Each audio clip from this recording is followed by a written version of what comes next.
The News at Noon is brought to you by Owensboro Health. Get care from Owensboro Health's pulmonology and sleep medicine teams in Owensboro and Madisonville. owensborohealth.org.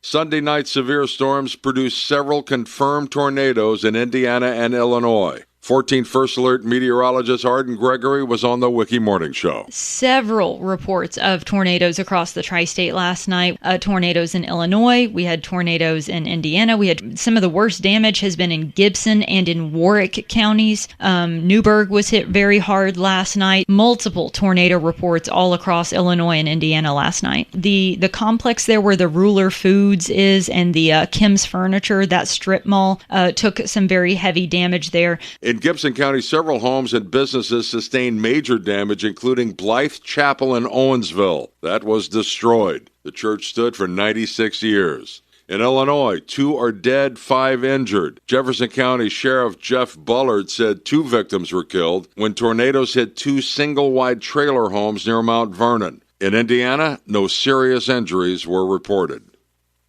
Several people were hurt during a crash in Ohio County, Kentucky. It happened near the intersection of Kentucky 54 and 110 in Fordsville. 4 vehicles were involved in the crash. 2 had to be extricated. They were flown to nearby hospitals. Several other occupants were transported to the hospital by family members. It's not clear what caused the accident, and it's under investigation. And an Evansville couple was arrested following a crash Saturday night on West Mill Road. The vehicle was on its side in a ditch after flipping multiple times. A witness told deputies that a man grabbed a child from the crash scene, jumped over a fence, and ran into Mill Creek Estates. Brianna Meyer told deputies she was the one driving, but later admitted that John Overton was behind the wheel. She said he was intoxicated, didn't have a license, and he went home. He was arrested there and is facing several charges. Meyer, meanwhile, was charged with neglect of a dependent and obstruction of justice. This is WIKY News. ABC News, I'm Michelle Franzen. Talks continue in Switzerland to hammer out a permanent ceasefire deal between the U.S. and Iran. Vice President J.D. Vance among the delegates over the weekend, along with mediators from Qatar and Pakistan. ABC's Karen Travers has more. It was also notable to hear the president say that this is a ceasefire extension. This is not a final deal. There are now negotiations taking place over this 60-day window. The delegation says technical negotiations on nuclear issues and sanctions are now the focus moving forward. In the U.K., facing mounting pressure to resign due to a loss of confidence within his Labour Party, Prime Minister Keir Starmer announcing he's resigning. He'll stay on until elections are held in July. The music world mourning the death of Clive Davis, the 5-time Grammy Award-winning producer known for discovering and producing top music icons, including Aretha Franklin, Whitney Houston, and Barry Manilow. Davis's publicist says the 94-year-old was surrounded by family at his Manhattan home and passed away from age-related illness. This is ABC News.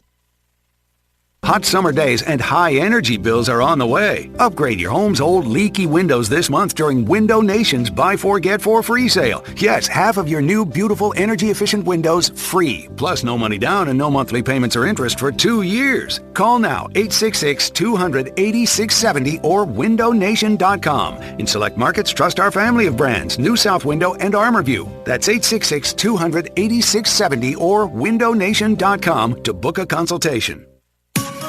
WIKY News at Noon Market Report. Brought to you by Riverside Capital Management Group and downtown Evansville. From ABC News, Wall Street now.